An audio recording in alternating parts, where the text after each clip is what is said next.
Hello, and welcome back to my channel, The Midlands Investor, your one-stop shop for all things investing and personal finance.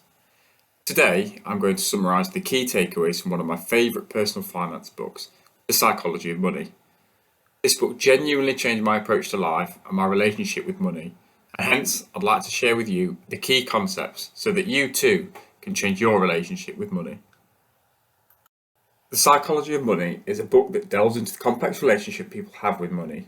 Written by Morgan Housel, the book explores the various emotions, biases, and misconceptions that people have about money and how they affect their financial decision making. The author begins by discussing the various ways in which people tend to view money, including as a source of stress, a source of happiness, and a source of power. Housel also notes that people tend to overestimate the impact of their own actions on their financial success and underestimate the impact of luck. He stresses the importance of understanding the role of luck in financial success and the importance of long-term thinking when it comes to money. He also explores the various biases and emotions that people have when it comes to money, such as the fear of losing money and the desire to earn more money.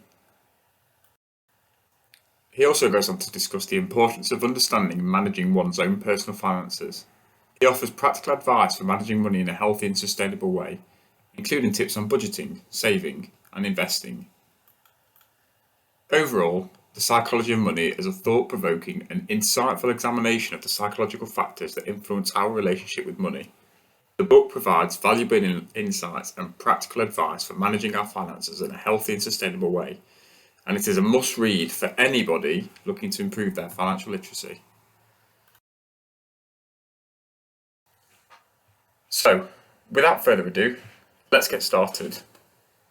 Presumably, you've heard of a gentleman called Ronald Read, a janitor who amassed over $8 million of savings over his lifetime. No? Okay, well listen in. Interestingly, he didn't win the lottery to generate this wealth, nor did he inherit the money. He simply just saved consistently throughout his life, investing monthly, with the eighth wonder of the world compounding, proving to be his best friend. The moral of the first concept here is this: your behaviour with money is far more important than how intelligent you are. And that if you can fight against the emotional push and pull forces to buy and sell from the market at the wrong times, you can generate a serious amount of lifetime wealth. In simple terms, you become very rich by behaving in a sound way. This reiterates the point that finance success is a soft skill, where how you behave is more important than what you actually know.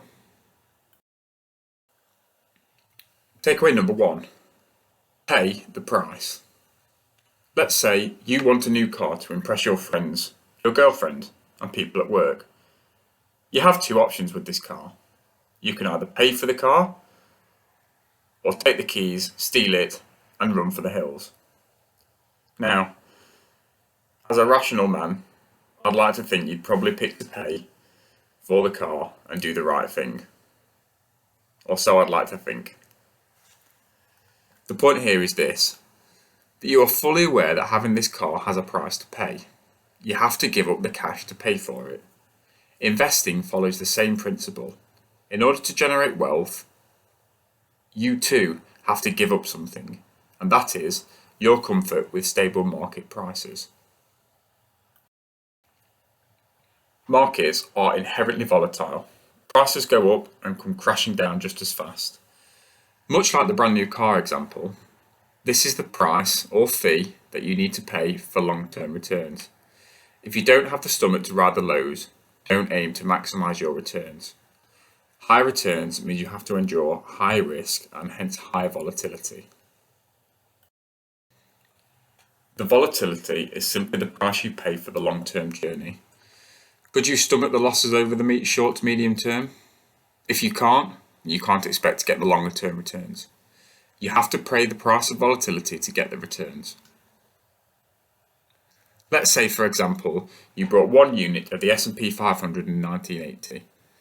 Between then and now, you would have had to face 13 years combined when the market was down 20% from its high, and 8 months when it was down 50%, which is tough to sit out. However, the long-term result is phenomenal, and now you would have generated significant wealth.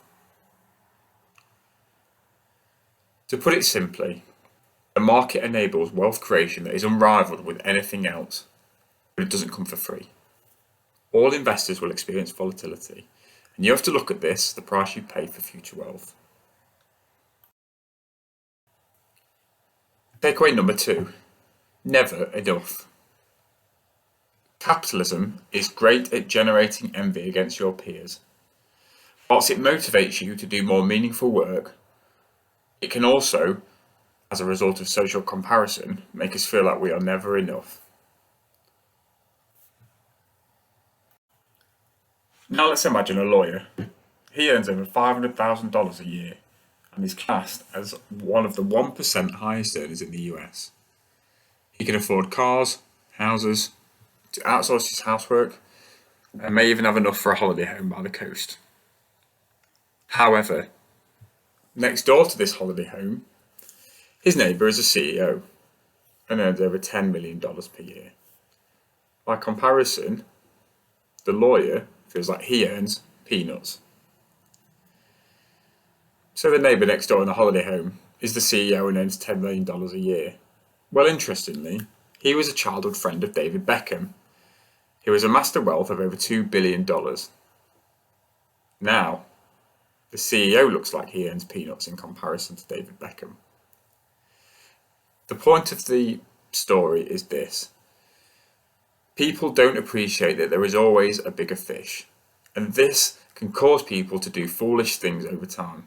For example, over-leveraging to invest in the stock market or buy a bigger house, to do something illegal with inside information that they have, or to get so committed with their work and trying to make returns that they lose family and friends over chasing another dollar.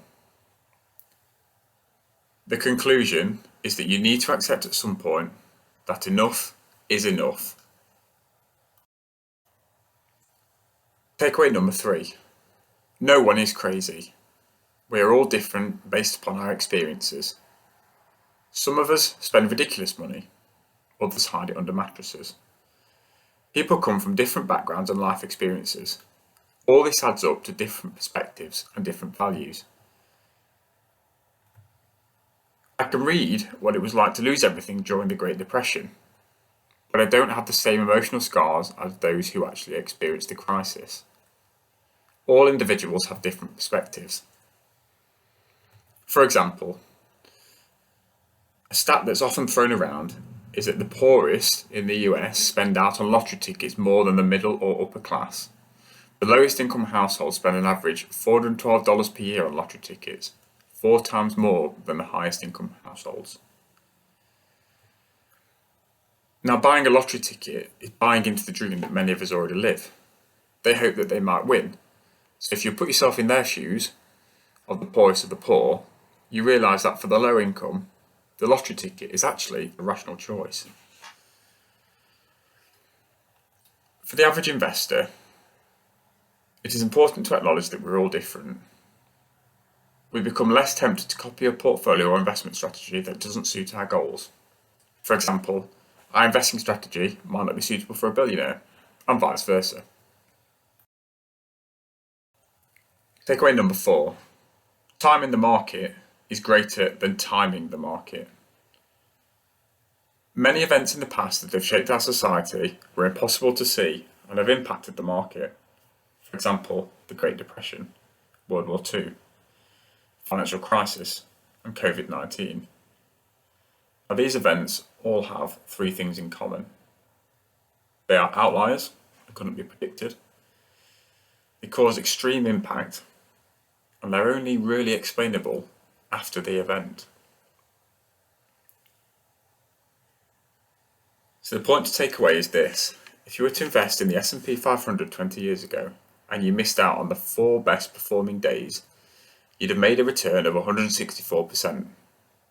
However, if you'd held your stocks throughout the entire duration of that time period, including the 4 best performing days, your return would be 291%.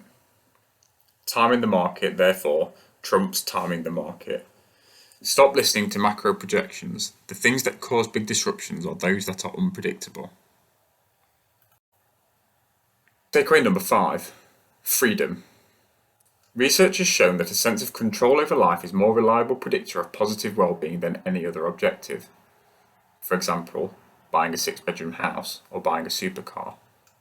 People like to feel like they are in control, that they are in the driver's seat.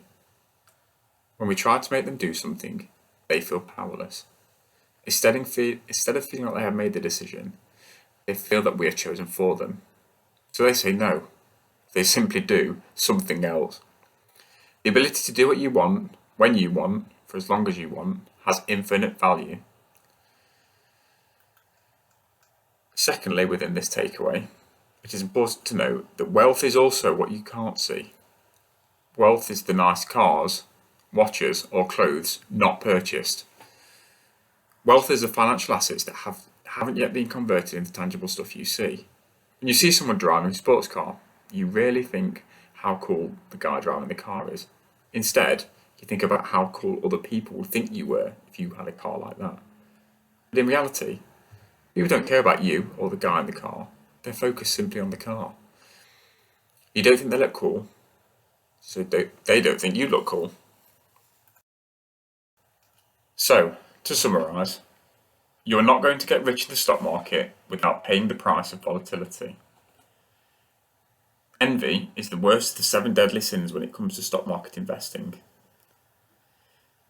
Different perspectives give different causes of action to become reasonable or rational. Time is greater than money. To be in control of your time is far more valuable than having lots of money and no time. And that's it. Thank you for watching again. I've been the Midlands Investor. Don't forget to like and subscribe if you enjoyed this content, and I'll see you again